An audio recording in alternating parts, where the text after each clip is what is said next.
नसीन, इस बड़ी जंग के अंदर जो one of the biggest battle है वो बैटल ऑफ हुर्मस है, और इसका जो रिजल्ट है वो आप समझ ले कि फतह और शिकस्त का जो फैसला है वो कर सकता है। आखिरी टाइम तक कौन जो है वो हुर्मस को कंट्रोल किए रखेगा, ये फैसला कौन साबित होगा जंग के रिजल्ट के हवाले से।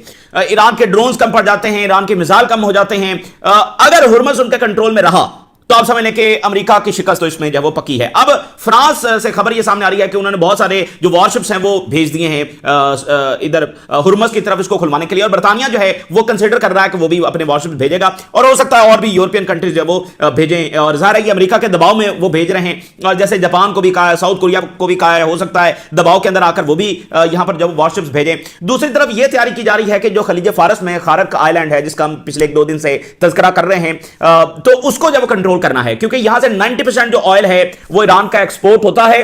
तो इसके हवाले से एक पुरानी प्लानिंग भी मौजूद है कि अगर इसको कंट्रोल कर लिया जाए तो ईरान का जो ऑयल है उसकी एक्सपोर्ट रुक जाएगी, और अगर इसका इंफ्रास्ट्रक्चर तबाह कर दिया जाए तो फिर सालों ईरान ये इंफ्रास्ट्रक्चर नहीं बना सकता है, तो ईरान की मईशत को एक बहुत बड़ा धचका जो वो लगेगा।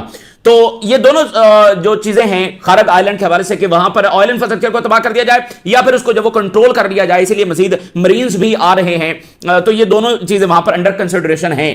लेकिन मैं आपको बता दूं कि ईरान से जो डेवलपमेंट सामने आ रही हैं, ईरान दोनों सूरतों के लिए तैयार है, खारक आइलैंड के हवाले से भी और हुर्मस के हवाले से भी, दोनों के लिए उसके पास ऑप्शंस मौजूद हैं। और वो इनको कह रहा है कि आप जरा वॉरशिप्स करीब तो लेकर आए ना, आप जब करीब लेकर आएंगे आपको पता चल जाएगा। और ईरान के पास ये ऑप्शन भी है कि अगर इन्होंने कोई ऐसी जंग हुर्मस में शुरू की तो वो यहां पर माइंस बिछा देगा, और हजारों माइंस जब बिछा दी जाती हैं तो फिर वो बहुत लंबे अरसे तक वो साफ भी नहीं की जा सकती हैं।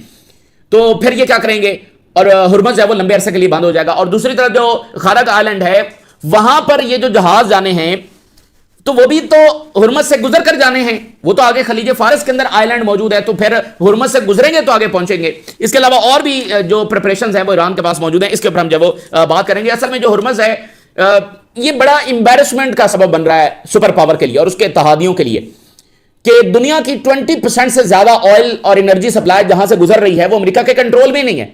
ये इतनी बड़ी इंबैरेसमेंट है कि आप अंदाजा नहीं लगा सकते। और फिर ईरान ने जो एक ये बात की है ना कि युआन में सिर्फ जो खरीदेगा उसी को यहां से जाने देंगे, तो सारे हमने कल भी बात की थी कि ये कोई इमीडिएट ऐसी नहीं है कि इसको इमीडिएटली इंप्लीमेंट किया जा सके, ये एक लॉन्ग टर्म प्लानिंग ईरान की हो सकती है।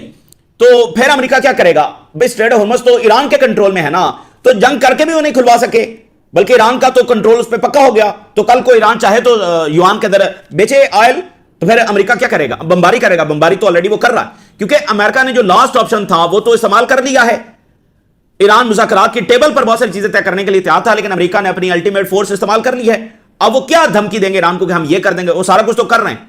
तो ये बड़ी इंपॉर्टेंट बात है, तो इंबैरेसमेंट बहुत बड़ी बनी हुई है। और दूसरी बात, ईरान के पास एक और बहुत बड़ा ऑप्शन मौजूद है, और वो ये है इंटरनेट केबल्स का। ये न्यूक्लियर ऑप्शन है ईरान का। ईरान के पास न्यूक्लियर नहीं है, लेकिन उसके पास कुछ ऐसे ऑप्शंस हैं जो न्यूक्लियर जैसी कैटास्ट्रॉफी जो वो ला सकते हैं इकोनॉमिकली और बाकी डिसरप्शन के हवाले से। अब नाए हुर्मस में और बाबुल मंदब के अंदर दोनों जगहों पर इंटरनेट केबल्स मौजूद हैं, और अगर इन्होंने ऐसा वैसा कोई काम किया तो फिर ईरान इंटरनेट केबल्स को काट देगा, जिसके नतीजे में अमेरिका को ट्रिलियंस ऑफ डॉलर्स का लॉस होने वाला है, क्योंकि पूरी वर्ल्ड इकोनॉमी जब हिल जाएगी। तो ईरान ने ये वाले जो ऑप्शंस हैं ये अभी संभाल के रखे हुए हैं, और अगर अमेरिका एक हद से आगे बढ़ा और ये ऑयल इंफ्रास्ट्रक्चर को निशाना बनाया, ये इस तरह का कोई और काम किया, तो फिर ईरान ने भी कुछ अपने निशाने सेट किए हुए हैं। ये इंटरनेट केबल इतना बड़ा वाकया होगा कि आप अंदाजा भी नहीं लगा सकते कि इसके साथ होना क्या है। इसके साथ ईरान ने एक और काम शुरू कर दिया। ईरान ने इस वक्त जब वो इजरायली गवर्नमेंट बिल्डिंग्स को निशाना बनाना शुरू कर दिया, और इजरायली जो लीडरशिप है, इजरायली जो मिनिस्टर्स हैं वो कहां पर हैं, उनके घर, उनके ऑफिसेज, उनके बंकर्स, उनको ईरान ने निशाना बनाना शुरू कर दिया। टिट फॉर टैट रिस्पॉन्स, क्योंकि वो ईरान के गवर्नमेंट बिल्डिंग्स को निशाना बना रहे हैं, मिनिस्टर्स को निशाना बना रहे हैं, लीडरशिप को निशाना बना रहे हैं, तो ईरान ने अब ये भी काम शुरू कर दिया है। और इसके साथ ईरान ने कुछ ही देर पहले एक और काम किया, वो ये है कि जो इजराइल की पुलिस है उसके जो हेडक्वार्टर्स हैं, उसकी जो बिल्डिंग्स हैं, उसको भी निशाना बनाना शुरू कर दिया। अभी इजराइल का एक स्पेशल पुलिस यूनिट है, उसकी बिल्डिंग के ऊपर अटैक किया गया है, और इजराइल ये बता रहा है कि बड़े ताकतवर ड्रोन का इस्तेमाल किया गया, वो ड्रोन जाकर हिट किया है, स्पेशल पुलिस यूनिट। और इसके अलावा जो उनके डोमेस्टिक कमांड सेंटर्स हैं, यानी जो डोमेस्टिक सूरत हाल को मॉनिटर किया जा रहा है, उन हेडक्वार्टर्स के ऊपर भी ईरान ने हमले शुरू कर दिए। और इसके साथ ईरान ने कम्युनिकेशन जो सेंटर्स हैं उसके ऊपर भी कुछ देर पहले ड्रोन्स के साथ अटैक किया है। तो tit for tat response Iran की जानिब से दिया जा रहा है। और खुद इजराइल के अंदर क्या हो रहा है, इजराइल में इस वक्त मुजाहरे हो रहे हैं, दसियों हजार इजरायली निकले हुए नेतन्याहू की गवर्नमेंट के खिलाफ। मुजाहरे ईरान में करवाने थे, हो इजराइल में रहे, तो जरूरी नहीं कि इसराइल में होने वाले ये मुजाहरे को गवर्नमेंट वहां पर तब्दीली कर देंगे, लेकिन मुजाहरे इसराइल में हो रहे हैं और इस जंग के खिलाफ हो रहे हैं, नेतन्याहू के खिलाफ हो रहे हैं। वो नेतन्याहू जो गायब है, वो नेतन्याहू जो गायब और नजर नहीं आ रहा कि वो किधर है, और एआई इमेजेस और वीडियो जब वो जारी हो रही हैं। तो अब आप देखिए कि इस कॉलोनी को एक ना एक दिन जब वो खत्म होना है, हर कॉलोनी खत्म हुई है। ये 500 साल जो वेस्टर्न कॉलोनियल दौर है, ये उसकी आखिरी निशानी है। इसलिए आप देखिए कि इस निशानी को कायम रखने के लिए वो किस हद तक जुल्म और सफाकियत और जबर कर रहे हैं, और अपने हाथ उन्होंने यहां से रंगे हैं मासूमों से। वेस्ट को भी चाहिए कि अब इस से जान छुड़वाए, इस कॉलोनी से, क्योंकि आप देखें पिछले कई दहाइयों में जो वेस्ट ने यहां पर आकर मिलियंस ऑफ लोगों से अपने हाथ रंगे हैं मासूमों से। किस वजह से? इसराइल की जंगों की वजह। अगर इसराइल ना होता तो ये दुनिया बिल्कुल मुख्तलिफ होती। ये कितनी ही जंगें जो हुई हैं ये ना होती, और उसके नतीजे में जो इमिग्रेशन हुई, जो इकोनॉमिक क्राइसिस आए, जो दुनिया आज इस नहज पर पहुंच गई है कि वो बिल्कुल एक जंगल का कानून बन चुका है। किसकी वजह से? इसराइल की वजह से। वगैरह दुनिया तो जैसे तैसे आगे बढ़ रही थी, एक इंटरनेशनल लॉ वो बना रही थी, ग्लोबल इंस्टीट्यूशंस बना रही थी। इस इसराइल की वजह से दुनिया को बैक गियर लगा है और आज हम फिर एक खौफनाक और जंगल के कानून के अंदर रह रहे हैं। तो वेस्ट को भी चाहिए कि वो अपने इस असासे से जब जान छुड़ाए जो कि उनको भी बदनाम कर रहा है। और देखिए ना, वेस्ट मुकम्मल तौर पर अपनी मुनाफकत में और अपने जो ह्यूमन राइट्स और जमहूरियत का तस्वर इन्होंने बेचा है, वो सारा एक्सपोज हो चुका है और वो एक मजाक के अलावा कुछ भी साबित नहीं हुआ है। अच्छा, अब इसके साथ ईरान की जो प्रोडक्शन कैपेबिलिटी है उस पर भी रिपोर्ट सामने आ रही है। ईरान तो सैकड़ों ड्रोन रोजाना बना रहा है और बैलिस्टिक मिसाइल बना रहा है। So he can continue this war for so long. तो अमेरिका को ही इसमें से भागना पड़ेगा, ये बात ध्यान में रख लें। और उधर जो गल्फ में बड़े बिजनेसमैन हैं जो ज़ाहिर है रॉयल फैमिलीज के साथ अटैच हैं, तो वो खुलकर तनकीद कर रहे हैं इस वक्त अमेरिका पर। और वो ये कह रहे हैं कि हमें एक तो ईरान से लड़वाने की कोशिश की जा रही है, दूसरा हम बड़े अच्छे तरीके से देख रहे हैं कि ये अमेरिका जिस पर हमने ट्रिलियंस ऑफ डॉलर्स इन्वेस्ट किए, ट्रिलियंस ऑफ डॉलर्स, ये इस वक्त इसराइल को प्रोटेक्ट कर रहा है, हमें प्रोटेक्ट नहीं कर रहा। हम इसकी तमाम जो चलाकियां हैं इसको बड़े अच्छे तरीके से देख रहे हैं। दूसरी तरफ जो अमेरिका नाज़रीन जमीनी जंग की तैयारी कर रहा है और खबरें हैं कि जमीनी जंग भी हो सकती है। अब अमेरिका में भी ये चीज इस तरह से डिस्कस हो रही है, वहां पर ये सवालात उठ रहे हैं कि क्या अमेरिका के पास अफगानिस्तान, इराक, इन तमाम जंगों के फेलियर के बाद क्या हमारे पास ये कैपेबिलिटी भी है कि हम ये जमीनी जंग यहां पर लड़ सकें? और भाई क्या सलाहियत भी है कि हम ये देखें? अभी तक जो भी ये जंग अमेरिका ने की है वो एक मिसकैलकुलेशन साबित हुई है ना। बमबारी तो वो कर रहे हैं, वो किसको ये शक था कि अमेरिका बमबारी नहीं कर सकता? बल्कि उनका तो ये था कि वो 48 घंटों में ईरान को लिपेट लेंगे। जो अब जो सिचुएशन रूम की क्लासिफाइड जो डिस्कशंस हैं वो अब अमेरिकी मीडिया में रिपोर्ट हो रही हैं, ये ऐसे जनाब ईरान सरेंडर करेगा, ये उनकी कैलकुलेशंस थी, तो वो तो सारी उलट पड़ गई हैं। तो ये जो ग्राउंड वॉर की तरफ वो जाने वाले हैं, ये इतना बड़ा इनके लिए ट्रैप साबित होगा कि जैसे बरतानिया का जो एम्पायर है, वो सुइज कनाल पर जो वॉर हुई है, उस वॉर में बरतानिया एम्पायर का बाकायदा खात्मा हुआ है।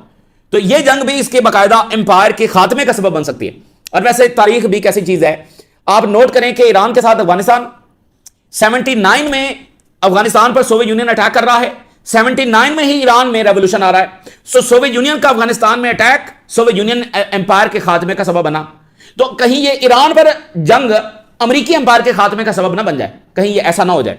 क्योंकि अमेरिका जितना ताकतवर इस सदी के शुरू में था, आज वो उतना ताकतवर नहीं है। और अफगानिस्तान कमजोर था और ईरान उससे कई गुना ज्यादा ताकतवर है। और अफगानिस्तान, इराक और शाम, इन तमाम मुल्कों के पास वर्ल्ड इकोनॉमी को हिलाने के कोई ऑप्शंस मौजूद नहीं थे जो कि ईरान के पास हैं। और ऑलरेडी उन्होंने trillions of dollars wipe out कर दिए हैं अमेरिकी स्टॉक मार्केट से। तो अब ये तमाम सूरत हाल, सबसे पहले हम जरा स्ट्रेट ऑफ हुर्मुज़ से शुरू करते हैं। देखें, इस वक्त ऑयल प्राइसेस अचानक 120 के ऊपर गई, फिर नीचे आई, अब ये 100 से ऊपर जा रही है। और IRGC ने कहा कि ये 200 के लिए दुनिया तैयार हो जाए। अब ये स्टेबल कैसे हैं, मतलब 120 से ये नीचे कैसे आई? उसकी वजह यह है कि फौरी तौर पर G7 ने, अमेरिका ने, जापान ने, इन्होंने अपने जो स्ट्रेटेजिक रिजर्व्स हैं वो निकाल लिए हैं और वहां से ऑयल जब ये इस्तेमाल कर रहे हैं, इसलिए प्राइसेस थोड़ी सी नीचे आई हैं।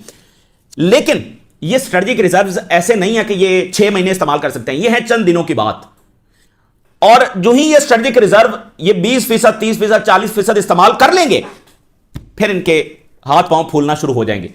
क्योंकि कोई भी कंट्री अपने स्ट्रेटेजिक रिजर्व को ज्यादा इस्तेमाल नहीं कर सकता। यह नहीं कर सकता कि वो 90% इस्तेमाल कर ले और फिर बाद में सोचेगा अब क्या करना। नहीं, उनको कम से कम 50% रिजर्व्स रखने हैं, क्योंकि इन रिजर्व्स को फौरी तौर पर फिल नहीं किया जा सकता है, इनको बड़ा टाइम लगता है फिल करने में। और उसी दरमियान मिसाल जापान इस्तेमाल कर रहा है, साउथ कोरिया इस्तेमाल कर रहा है, उधर यूरोप इस्तेमाल कर रहा है। तो अगर यहां पर नॉर्थ कोरिया ने कोई जंग छेड़ दी तो जापान क्या करेगा और साउथ कोरिया क्या करेगा? ऑयल उनका पहले बंद है, स्ट्रेटेजिक रिजर्व ऑलरेडी खाली हो चुके होंगे। कोई मुल्क अपनी सिक्योरिटी पर इतना बड़ा रिस्क नहीं ले सकता।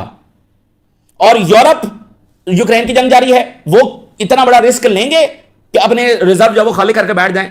सो वो 30% तो इस्तेमाल कर सकते हैं, 40% तो इस्तेमाल कर सकते हैं, इससे 1% भी जब वो ऊपर जाएंगे तो उनके हाथ पांव फूलना शुरू हो जाएंगे।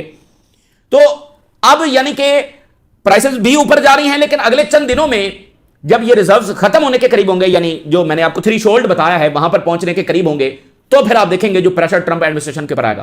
पूरी दुनिया से फोन बजेंगे व्हाइट हाउस में कि इस जंग को रोकें, इस जंग को रोकें, क्योंकि कोई मुल्क सर्वाइव नहीं कर सकता। इसलिए ईरान के इरादे वाजे हैं कि स्ट्रेट ऑफ हॉर्मुज़ को लंबे अरसे के लिए बंद करना, क्योंकि उसके बाद फिर जो असरात शुरू होंगे वो बिल्कुल अनकंट्रोलेबल होंगे। और ईरान ने अपनी सलाहियत से ये बताया है कि वो स्ट्रेट ऑफ हॉर्मुज़ को लंबे अरसे के लिए बंद कर सकता है। अब फ्रांस ये कह रहा है कि हम 10 जंगी जहाज भेज रहे हैं। बरतानिया जब वो कंसीडर कर रहा है कि हम भी भेजें, शायद वो भेजेंगे, लेकिन फ्रांस ने साथ ही कुछ देर पहले एक और स्टेटमेंट जारी की। वो कह रहे हैं अभी तक ये हमारे डिफेंसिव पर्पसेस के लिए हैं, अभी ये हमारे मेडिटेरियन सी और फिर आगे रेड सी में खड़े रहेंगे, उसके बाद फिर हम देखेंगे। फिलहाल हम डिप्लॉय कर रहे हैं, लेकिन आगे सूरत हाल का जायजा भी ले रहे हैं। अच्छा, अभी ये रेड सी से गुजरेंगे तो अभी इनको यमन का सामना करना पड़ना है, फिर आगे ये अभी स्ट्रेट ऑफ हॉर्मुज़ के कब ये करीब जाएंगे। यानी असल में फ्रांस ये कर रहा है कि चूंकि रिजर्व्स खत्म हो रहे हैं तो वो अपनी तैयारी भी कर रहा है और साथ ईरान से बात भी कर रहा है। तो आगे चलकर वो जब रिजर्व्स बिल्कुल करीब रह जाएंगे तो फिर वो आगे मजीद इनको जाकर डिप्लॉय जब वो करेगा, तो बात यह है कि वो खुलवा नहीं सकेंगे। और इसका मुजाहरा, अमली मुजाहरा, कोई तजिया नहीं, अमली मुजाहरा अपने रेड सी में देखा। ऑस्ट्रेलिया, जर्मनी, बर्तानिया, इटली, फ्रांस, नेदरलैंड, फलाना फलाना सब ने अपने वॉरशिप्स भेजे। अमेरिका लीड कर रहा था, बाब अल मंदब खुलवा दिया। तो ये ईरान है जो यमन से कई गुना ज्यादा बड़ा है, जो कई गुना ज्यादा ताकत रखता है। ये आप भूल जाएं कि ये स्ट्रेट ऑफ हॉर्मुज़ को खुलवा सकेंगे। ये जो मर्जी है, जिसको मर्जी लेकर आ जाएं। अगर अमेरिका नहीं खुलवा सका तो ये फिर छोड़ दें, सही है ना। तो ये भेज जरूर रहे हैं और एक बना रहे हैं कि इंटरनेशनल अलायंस आ गया, ये आ गया, वो ज़ाहिर है अमेरिका का प्रेशर भी होगा, लेकिन ये बिल्कुल दुनिया बदल चुकी है। ऑलरेडी आप देखें कि अमेरिका अपना एयरक्राफ्ट करियर करीब 700-800 किलोमीटर, 1000 किलोमीटर दूर लेकर बैठे हुए हैं वो अपना एयरक्राफ्ट करियर। जो किसी मुल्क की तरफ मूव करता है तो उसकी टांगें कांप जाती हैं, यहां पर 1000 किलोमीटर दूर लेकर बैठे हुए हैं। तो ये है आज की रियलिटी। तो अगर इस रियलिटी के बरक्स ये वहां पर जाएंगे तो फिर मैंने आपको बता दिया वहां पर माइंस बिछा देगा ईरान, माइंस बिछा देगा, फिर ये क्या करेंगे। अच्छा, दूसरा जो खारग आइलैंड है, यहां पर दो चीजें। एक तो अमेरिका दो चीजें सोच रहा है, यानी एक तो इसको कंट्रोल कर लिया जाए और यहां से ऑयल एक्सपोर्ट है वो बंद हो जाएगी। दूसरा यह है कि इसको अटैक करके इसको डिस्ट्रॉय कर दिया जाए, इसकी जो सारी ऑयल का इंफ्रास्ट्रक्चर है उसको। अच्छा, ये जो सारा मीडिया भी चला रहा है ना कि वहां पर मिलिट्री की तंसीबात को निशाना बनाया गया, ये सब झूठ है। वहां पर कोई मिलिट्री की तंसीबात है ही नहीं। वो छोटा सा आइलैंड है, चंद किलोमीटर, 7 किलोमीटर और 3 किलोमीटर चौड़ाई और लंबाई है उसकी ऑलमोस्ट। तो वहां पर कोई मिलिट्री की तंसीबात नहीं है, वो ऑयल इंफ्रास्ट्रक्चर है। अच्छा, अब अगर ये फौज उतारते हैं वहां पर, पहली बात तो यह कि इनको अपने हुर्मत से गुजर के जाना पड़ेगा। दूसरी बात यह कि अगर ये फौज वहां पर उतारते हैं तो ये तो ईरान के लिए फायदेमंद साबित होगा। इनको अंदाजा नहीं है ये कर क्या रहे हैं। ये जैसे इनकी सारी ये कैलकुलेशन खराब साबित हुई है ना, ये ईरान के लिए शायद फायदेमंद साबित हो। वो कैसे? छोटा सा आइलैंड, इतनी ज्यादा 5000, 2000, 4000 फौज या 10,000 फौज वहां पर जमा हो जाएगी। तो ईरान को इधर उधर बेसिस पर मिसाइल मारने की जरूरत नहीं है। ईरान तमाम मिसाइल और ड्रोन्स उसी आइलैंड के ऊपर मारेगा जो बिल्कुल उसके मेन लैंड के करीब है। तो फिर ये कहां छुपेंगे और क्या करेंगे? तो इतनी मैसिव कैजुअलिटीज वहां पर होने जा रही है अगर ये फौज वहां पर उतारेंगे। ये इतना बड़ा इनके लिए ट्रैप साबित होगा वहां पर, और ये टिक नहीं सकेंगे, ये होल्ड नहीं कर सकेंगे उस आइलैंड को। और अगर ये ऑयल इंफ्रास्ट्रक्चर को तबाह करेंगे तो एक तो ईरान ने बताया है कि तमाम ऑयल इंफ्रास्ट्रक्चर रीजन में तबाह होगा, और अजरबैजान और इजराइल की तरफ जो पाइपलाइन जा रही है उसको ईरान हिट करेगा और इसके साथ इंटरनेट केबल्स काटेगा। तो मुझे बताएंगे इसके बाद ये क्या करेंगे? अमेरिकी इकोनॉमी का जो भुरकस निकलेगा इस ऑयल इंफ्रास्ट्रक्चर को तबाह करने के बाद, वो फिर ये कैसे संभालेंगे? तो ये एक जंग जिसको वो हार चुके हैं, अब वो गुस्से में हैं, ईगो, सही है ना, और उनको समझ नहीं आ रही कि वो करें क्या, कंफ्यूजन। तो इसमें वो मजीद ये कर लें, आइलैंड पर कब्जा कर लें, स्ट्रेट ऑफ हॉर्मुज़ को खुलवा लें, ये सब फजूल बात है।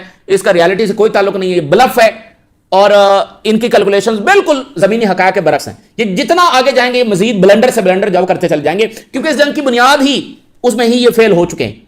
ये असल बात है। तो ये डराएंगे, इधर इधर हम करेंगे, वो करेंगे, हाँ, ये जो मर्जी कर लें। ऑलरेडी आप देखें एक काम हुआ है कि जो मेटा कंपनी है, फेसबुक, ये वो सारी, सो मेटा कंपनी एक अंडर सी जो इंटरनेट केबल है वो बड़ा प्रोजेक्ट वो लेकर आ रही थी, यानी वहां यूरोप से अफ्रीका और ये सारा, इनको वो रोकना पड़ गया और ये पर्शियन गल्फ तक आना था। उनको ये रोकना पड़ गया है क्योंकि सेफ्टी मुतासर हो गई। तो वो ऑलरेडी जो एक प्रोजेक्ट लेकर आ रहे थे वो उन्होंने रोक दिया है। तो ये इंटरनेट केबल्स, ईरान के पास न्यूक्लियर ऑप्शन है कि वो इसको इस्तेमाल कर सकता है और पूरी दुनिया की इकॉनमी हिल जाएगी, ट्रिलियंस ऑफ डॉलर्स के लॉसेस होंगे, पूरी दुनिया की तिजारत रुक जाएगी। सारी दुनिया के सिस्टम्स बैठ जाएंगे। एशिया और यूरोप का, अमेरिका के और अमेरिका, इन सब का जो रास्ता है आपस में कट जाएगा, एशिया का यूरोप से और एशिया का अमेरिका से, ठीक है ना। तो ये दुनिया अफोर्ड नहीं कर सकती, और ये ईरान और अंसारुल्लाह ये करने की सलाहियत रखते हैं। और आपको याद होगा जब ये यमन की जंग जारी थी, उस वक्त हमने ये डिस्कस किया था इंटरनेट केबल वाला ऑप्शन, तो अब ये ज्यादा खुलकर जब सामने आ रहा है। अच्छा, अब ईरान ने जनाब अली इजरायली लीडरशिप, उनके बंकर्स, उनके वजीर, उनके ठिकाने, उनके ऑफिसर्स, इन सबको निशाना बनाना शुरू कर दिया। और ईरान ये बता रहा है कि हमने जो इनका रीजनल कमांड और कंट्रोल सेंटर्स है, एज वेल एज जो डोमेस्टिक कंट्रोल सेंटर्स हैं, उनको भी हमने निशाना बनाया। अब जंग को अगला गेयर जब ईरान ने लगा दिया। और इजरायली हेल्थ मिनिस्ट्री बता रही है कि 3,305 कैजुअलिटीज हो गई हैं। ये हेल्थ मिनिस्ट्री के नंबर है, और इससे डबल भी हो सकते हैं। इसके अलावा आईआरजीसी ने जो इजरायली ऑयल कंपनीज हैं उनको वार्निंग जारी कर दी है, और बाकी जो शेयर होल्डर्स हैं इजरायली अमेरिकी ऑयल कंपनीज के अंदर, उनको भी वार्निंग जारी कर दी है। जिसके शेयर भी हैं उनको भी जब वो वार्निंग हम दे रहे हैं। और ईरान के फॉरेन मिनिस्टर ने कहा है आय फॉर आय, आंख के बदले आंख। ये इक्वेशन हमने बिल्कुल लागू कर दी है। Whoever attack us, हम उसको अटैक करेंगे, बस हम कोई लिहाज नहीं करेंगे कि वो आगे कोई भी हो। ये ईरान के फॉरेन मिनिस्टर कह रहे हैं। और देखिए ईरान लड़ किस तरह है, जेनोसाइडल पावर से। तो ईरान के लिए कोई रेड लाइंस नहीं है। आप देखें आप लड़ किससे रहे, समझ रहे हैं ना इस बात को। तो ईरान के हवाले से जो रिपोर्ट्स आ रही है, 400 से ज्यादा ड्रोन वो पर डे बना सकता है, और 100 से 400 बैलिस्टिक मिसाइल वो पर मंथ बना सकता है। तो इस तरह ईरान की जो प्रोडक्शन कैपेबिलिटी है, जिसको बार बार ट्रंप और ये पैट हैसियत कह रहा है कि हमने तबाह कर दी है, वो बिल्कुल तबाह नहीं हुई है। ईरान प्रोडक्शन कर रहा है। सो दैट मींस कि एस्केलेशन कंट्रोल किसके पास है? ईरान के पास। ये जंग अमेरिका बिल्कुल फारिग हो चुका है। ज़ाहिर एक सुपर पावर है, उसके रिसोर्सेज सारा कुछ है, लेकिन बात यह है कि आप एक चीज नोट करें, इस वक्त एस्केलेशन कंट्रोल किसके पास है? ईरान के पास। ईरान चाहे तो जंग को किसी भी मुल्क में ड्रैग कर ले, अमेरिका के पास तो ये नहीं। अमेरिका तो इस वक्त जंग रोकना चाहता है। क्या ईरान जंग इसको रोक रहा है? तो वो अपनी शरारत पर इस जंग को रोकेगा, और वो ये है कि दोबारा हमला ना हो, ये गारंटीज उनको चाहिए।